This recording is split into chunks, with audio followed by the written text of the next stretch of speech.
میرا حسین باغ نبوت کا پھول ہے کہ ہم نے کربلا کو یاد رکھا ہے مگر کربلا کو درسگاہ نہیں بنا سکے اور کربلا سے اپنی زندگی کو سنوارنے کے لیے حقیقی درس نہیں لے سکے،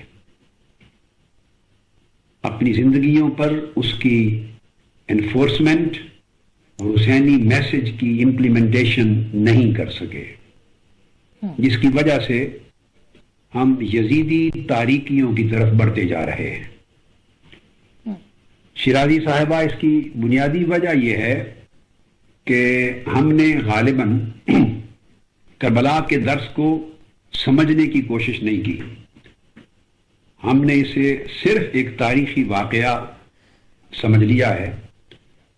آپ اجازت دیں تو میں پہلے یہ واضح کر دوں کہ کربلا کا درس ہے کیا، بالکل فلسفہ کیا ہے کربلا کا، کربلا کا فلسفہ کیا ہے، اور اسی فلسفے سے پھر اس کربلا کا درسگاہ ہونا اسٹیبلش ہوتا ہے۔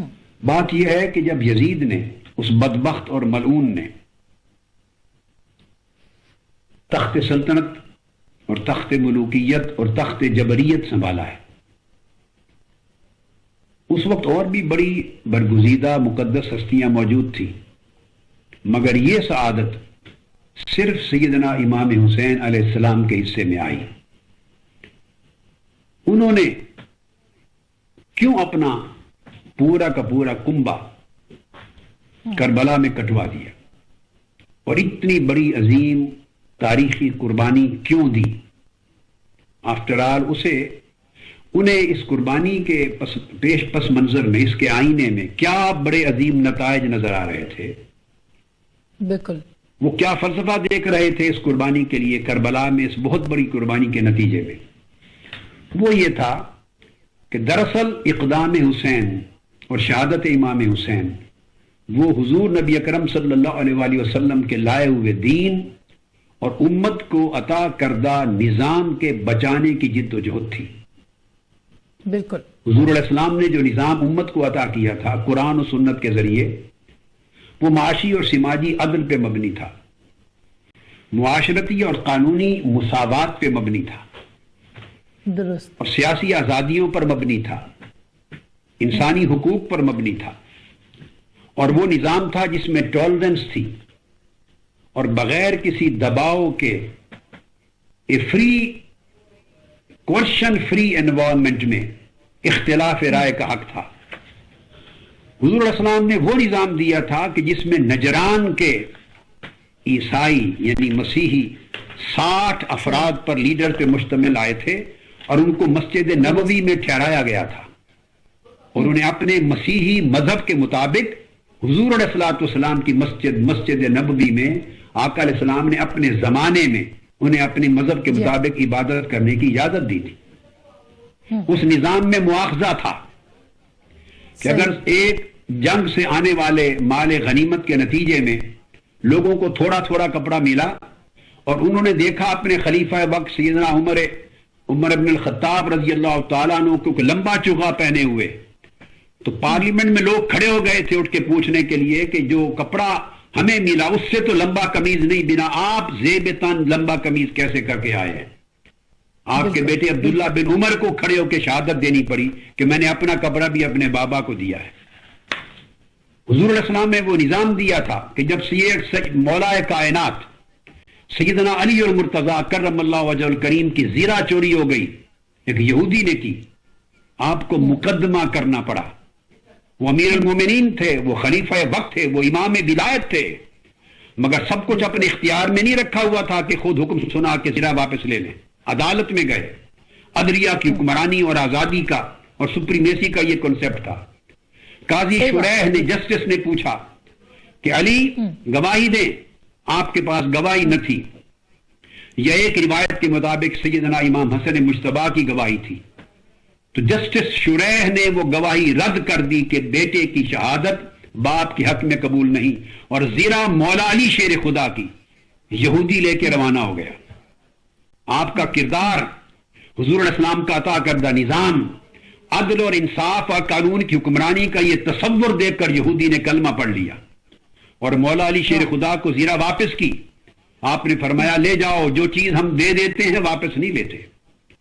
یہ وہ نظام تھا جو آقا علیہ السلام نے دنیا کو عطا کیا، جس میں کسی پبلک سرونٹ کے لیے ٹاپ سے باٹم تک کسی کرپشن کی گنجائش نہیں تھی، انلیگیلٹی کا اختیار نہ تھا، مس اپروپریشن نہ تھی، پبلک فنڈ کو اپنی پرسنل ڈسکریشن پہ نہیں رکھا گیا تھا، ہیومن کلنگز نہیں تھی، انسٹیٹیوشن ڈیمولش نہیں ہوتے تھے، ہیومن رائٹس ابیوز نہیں ہوتے تھے، ہراسمنٹس نہیں تھی، قتل و غارت گری نہیں تھی، انسان کی جان کا احترام تھا، عزت کا احترام تھا، حقوق کا احترام تھا.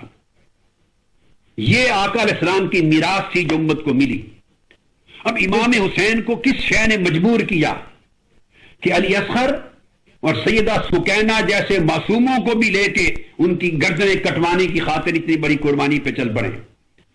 وجہ یہ تھی کہ جب یزید تخت سلطنت پر ایک انتہائی عام، بہت بدترین عامر جابر حکمران بن کے شیطانی خصلتوں کا پیکر جب براجمان ہوا تو اس نے انسٹیٹیوشنز کو ڈیمولش کر دیا. اب میں گنوا رہا ہوں آپ کو، ایک یہ فلسفہ دے رہا ہوں، اسے ہائی لائٹ کرنے کی ضرورت ہے. وہ جو انسٹیٹیوشن آقا علیہ السلام نے قائم کیے اور جو 30 سال سے قائم تھے، 40 سال، ان کو ڈیمولش کیا. آزادی رائے کے حق کو کرپل کر دیا اس نے، رول آف لا کو مسمار کر دیا اور اس کی جگہ رول آف ڈسکریشن کر دیا. وہ جو ڈیموکریٹک سپرٹ تھی اسلامک سوسائٹی میں، اس کو ختم کر کے ہیریڈیٹری مونارکی قائم کر دی گئی تھی. پبلک فنڈ اپنے ڈسپوزل پہ رکھ لیے، رول آف لا نہ رہا، رول آف رولر بن گیا. درست جی، اس نے ہر ایک کو چیلنج کیا، اس نے مورل کرپشن کی، جی اس نے فائنانشل کرپشن شروع کی، ہیومن رائٹس سسپینڈ کر دیے. کوئی شخص اٹھ کر حق کی بات یزید کے دربار میں کہنے کی جرت نہیں رکھتا تھا. اس نے فرد واحد کی حکمرانی قائم کی، آزادیاں منسوخ کر دی، آئینی دستوری قوانین منسوخ کر دیے، انسان کی تکریم منسوخ ہو گئی. ان حالات میں امام حسین نے یہ فلسفہ شہادت ہے. ڈاکٹر صاحب میں یہ پوچھنا چاہتی تھی کہ یزید کے پاس اتنی طاقت، اتنا اختیار تھا، اس کو کیا ضرورت تھی کہ امام حسین جو مدینے میں تھے، اور ظاہر ہے کہ وہ اختیار تو ان کے پاس نہیں تھا جو کہ یزید کے پاس تھا، تو وہ کیوں چاہتا تھا کہ وہ اس کے ہاتھ پہ بیعت کریں؟ وہ کیوں یہ چاہتا تھا کہ وہ اس کو تسلیم کریں؟ اس کی وجہ کیا تھی؟ وہ نہیں بھی کرتا تو وہ تو تھا اختیار میں. یہ آپ نے میری بات کے درمیان ایک سوال کیا مگر بڑا ہی ریلیونٹ ہے، میں اس کو انٹرٹین کر کے تو آگے بڑھتا ہوں. وہ سارے اختیارات کے باوجود آپ کی بیعت کا اس لیے طالب تھا، اس پر قابض تھا کہ ایک طرف وہ دنیاوی جاہ و جلال کا جتنا بھی متملک اور متمکن ہو، مگر حسین حسین تھا. وہ تاجدار کائنات کے کندھوں پہ سواری کرنے والا حسین یزید کو بھی معلوم تھا. جدھر وہ چلتے تھے وہاں انسانیت اور ملائکہ کی کل کائنات ان کے ساتھ چلتی تھی. ان کا ایک عزت و احترام تھا. مدینہ ان کی پیروی کرتا تھا، حجاز مکہ ان کی پیروی کرتا تھا، کوفے کے لوگ پیروی کرتے تھے، شرق سے غرب تک ان کے لیے لوگوں کے دلوں میں اہل بیت کی محبت تھی، مودت تھی، عزت، تکریم، احترام تھا. اور اس کو معلوم تھا کہ اس کی ساری جو سٹیٹ ہے اور اس کی اتھارٹی سٹل اس کو چیلنجز ہیں. اگر حسین بیعت کر لے تو گویا پوری امت مسلمہ کے لیے یزید ان ساری برائیوں کے باوجود ایک آئیڈیل بن جائے گا، اس کی اتھارٹی لیگلائز ہو جائے گی. وہ لیجیٹیمیٹ کرنا چاہتا تھا اور وہ لیجیٹیمیسی اس کو مل سکتی تھی، کسی اور شے سے نہیں. اس وجہ سے اس نے مجبور کیا.